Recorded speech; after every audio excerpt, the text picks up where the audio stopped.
we doing, everybody? It's 8 p.m. on Tuesday evening. Just checking out the map here. It seems that there's been a little bit of miscommunication there in the map itself. Let me turn this down. And the fireworks are on hold for this show until they get that up there. So anyway, if you've got some fireworks logged in there, I logged into all the ones I had, the mob mission and everything else that was going on today.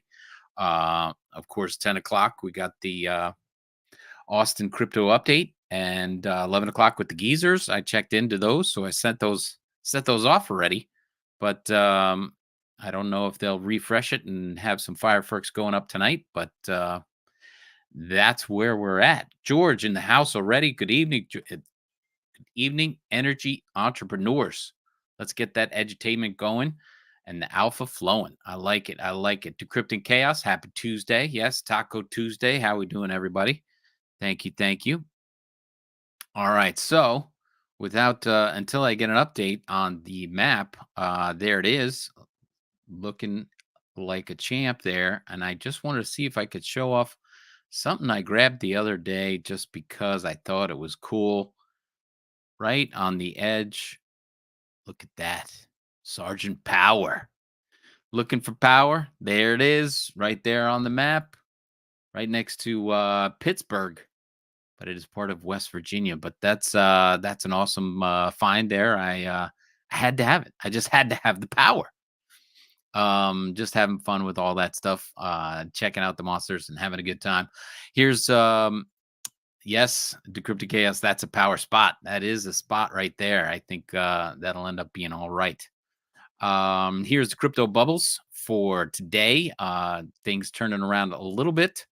If we're looking at the market cap with the prices, Bitcoin and ETH down just a touch on each.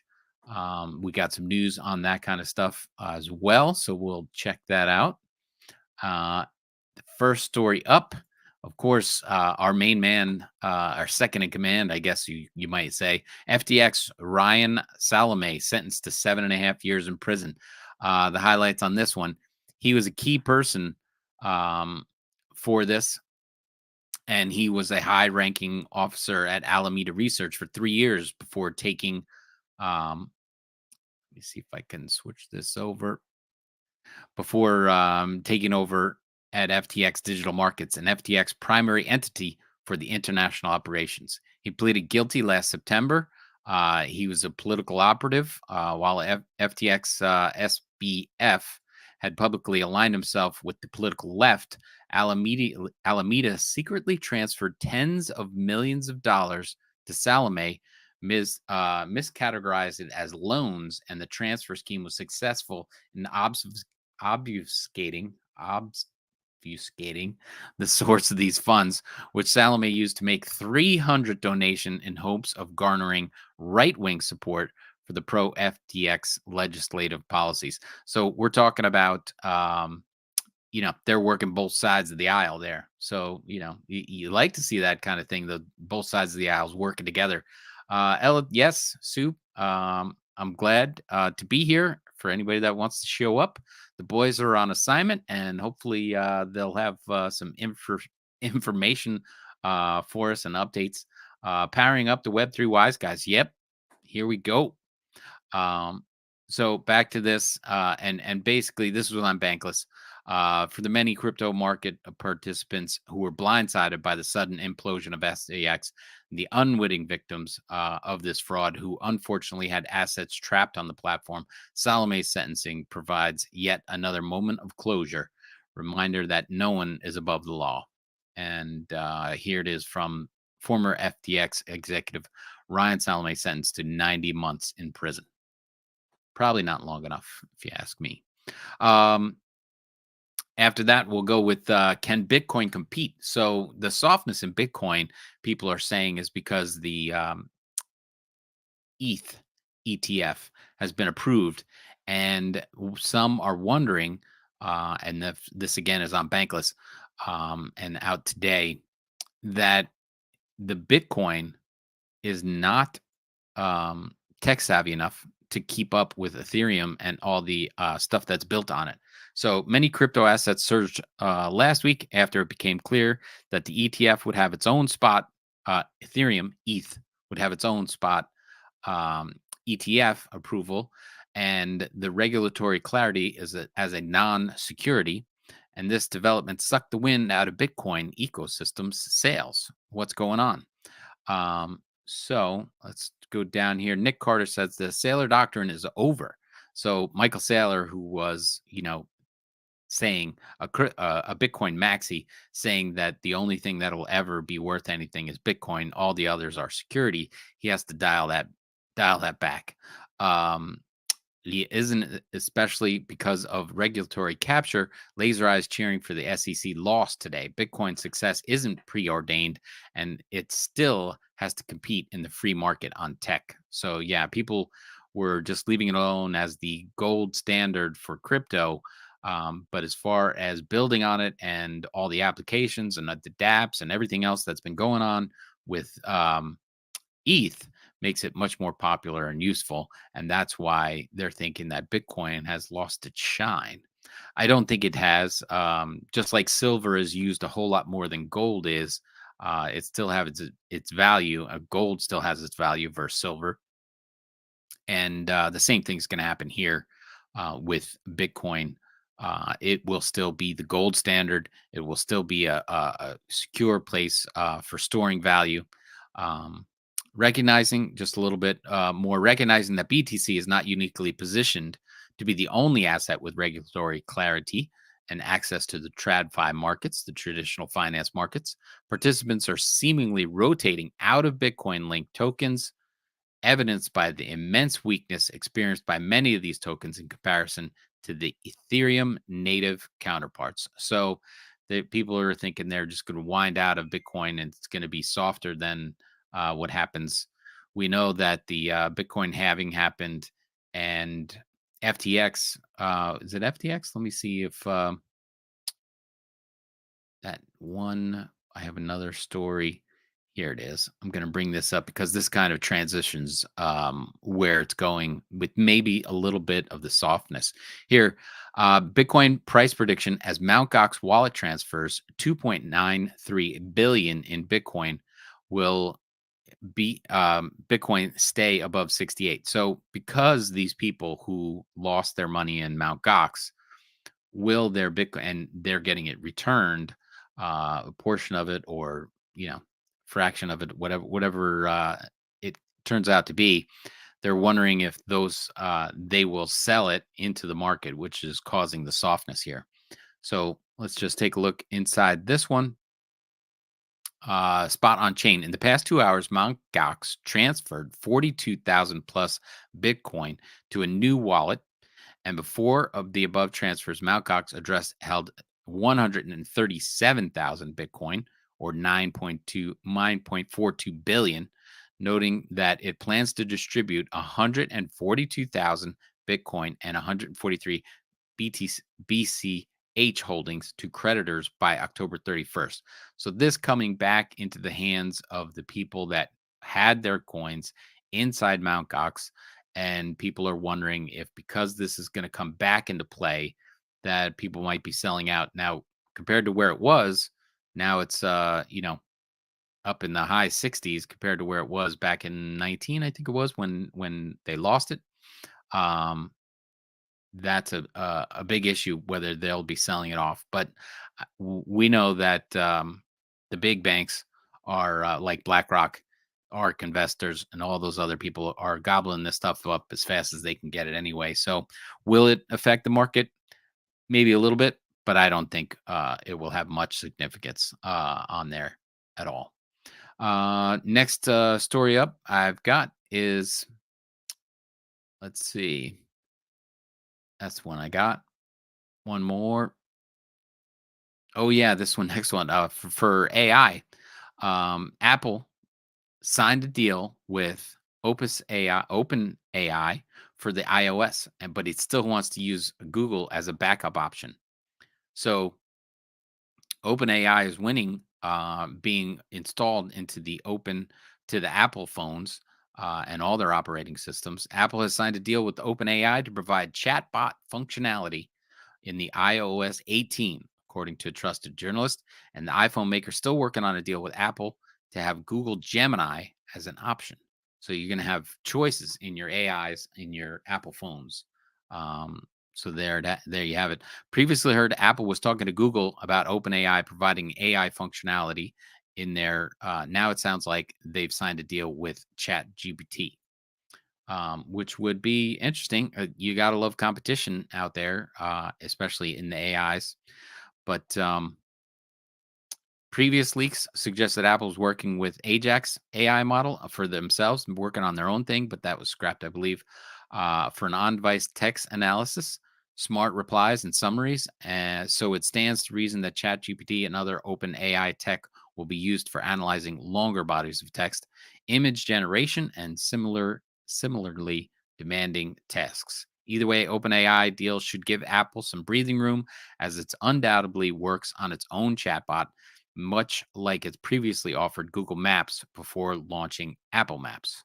So, they got to use somebody else until they develop their own proprietary stuff.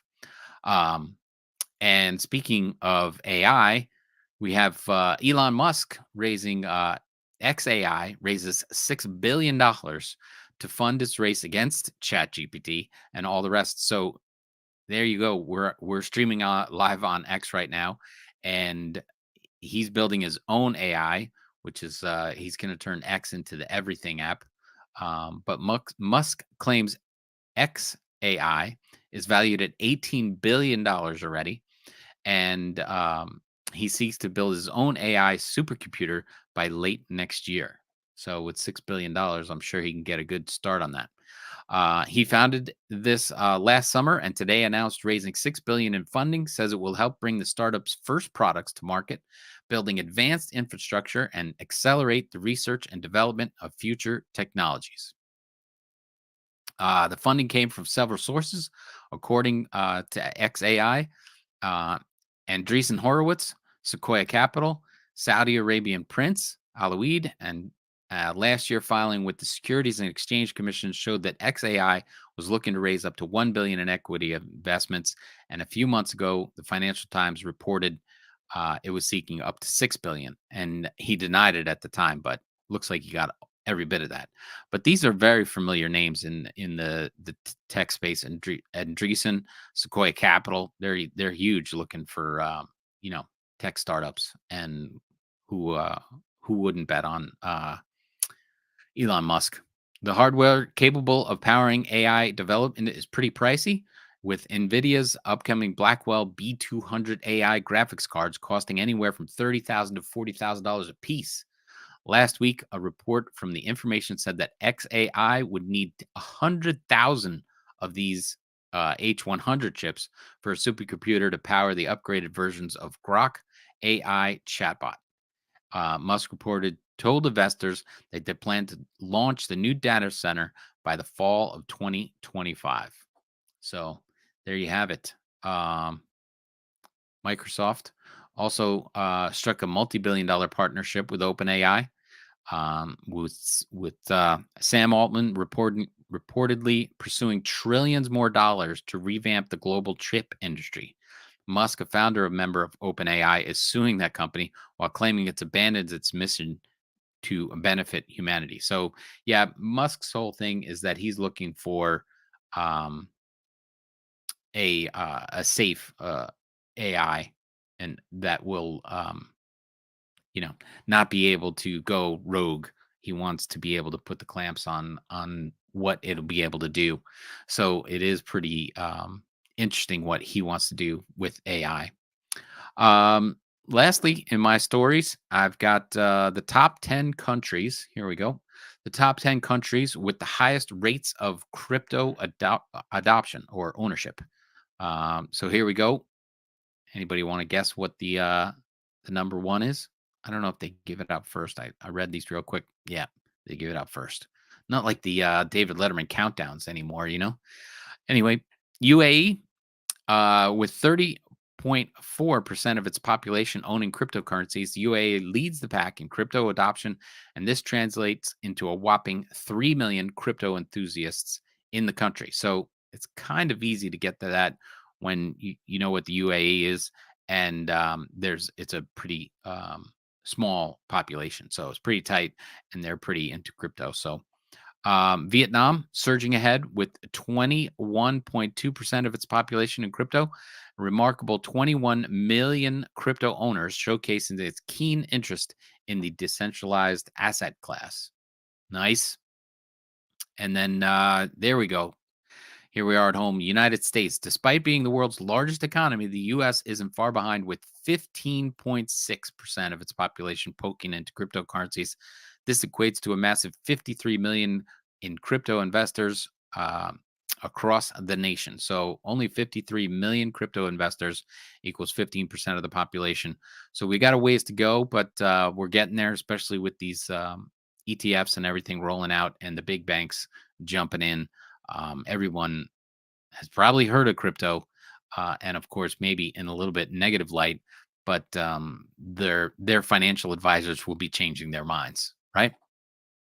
Iran emerges as a surprising contender to the number 4 spot with 13.5 of its population, approximately 12 million people actively participating in the digital currency market.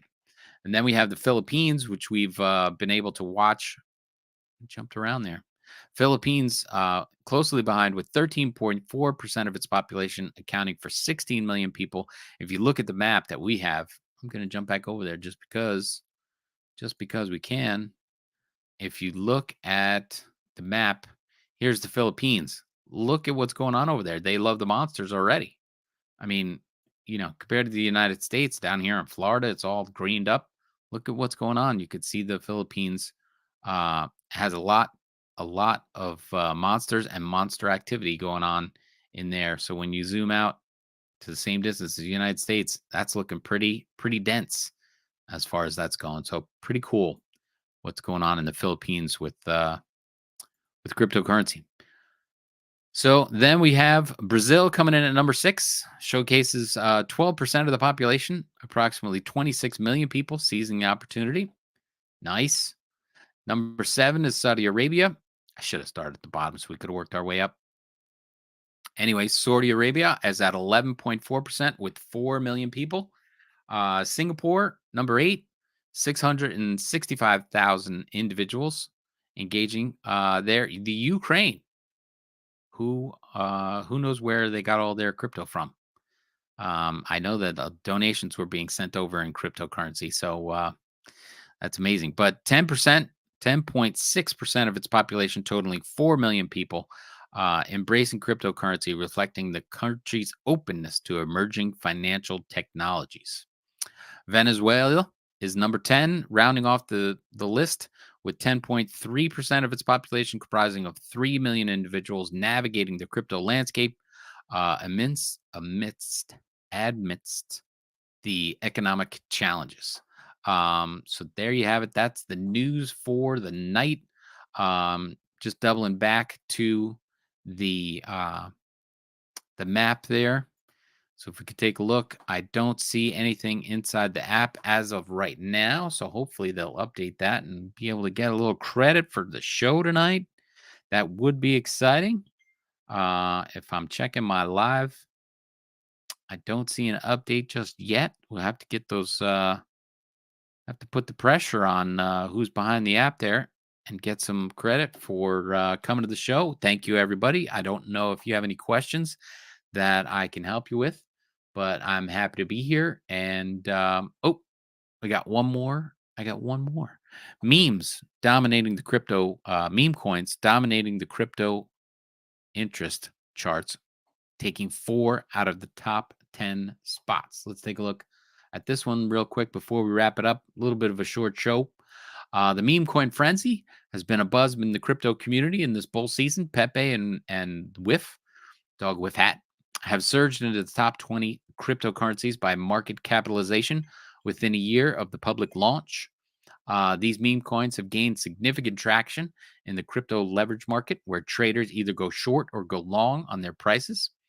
4 out of the top 10 cryptocurrencies by open interest are meme coins, with Pepe leading the charge with 812 million, and nearly half of Solana's 1.7 billion. Apart from Pepe and Dogecoin, Bonk and Dog with Hat also made the top 10. Bitcoin is leading the chart with 11 billion, followed by Ethereum at 9.15 billion. So here you go. There's the nice chart right there. Bitcoin, ETH, Solana, Pepe, Doge, Bonk. Then you got BNB, WIF, XRP, and Near. So there you have it, with the top 10 coins being traded, and a few of them being the meme coins. So taking 4 out of the top 10 spots.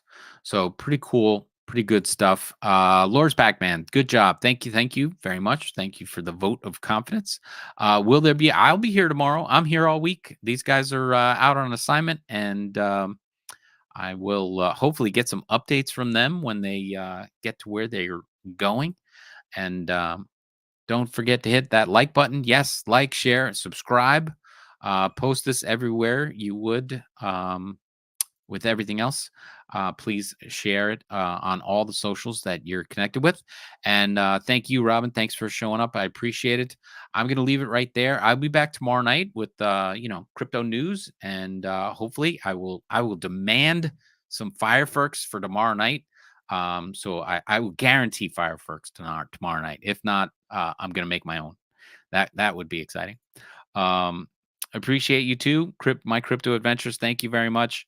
And so glad to have you too. Thank you, Ella, for showing up. I appreciate everybody that's been showing up for so long, coming to all these shows, making comments, sharing. And I know you like the show because you keep showing up. So you got to love it. But thank you very much, everybody, for coming out. I appreciate it. I'm going to just going to play out with might as well give one of these. Ooh, hot. Oh, hot. yeah, Right. that's hot. That is hot. I do love that one. Yes, appreciate everyone that showed up tonight, and I'm going to play it out with one of my favorites. It is the Fiat Pour, because where is it? I just love the beat, and I love the message. So come on. Thanks for showing up, everybody. Appreciate it. And I will be back tomorrow night with more news and more action and some XP points, right? And maybe we'll take a look at the map and find out what's going on with the monsters. There you go. Here it is. We'll see you later. What do you do with the Bitcoin besides it just gather value? Real estate developers in New York City, they're not buying the real estate because they want to live in it. But like most of the people who are buying assets at some point want to sell the assets at a profit. People that use fiat currency as a store of value, we call them poor. We call them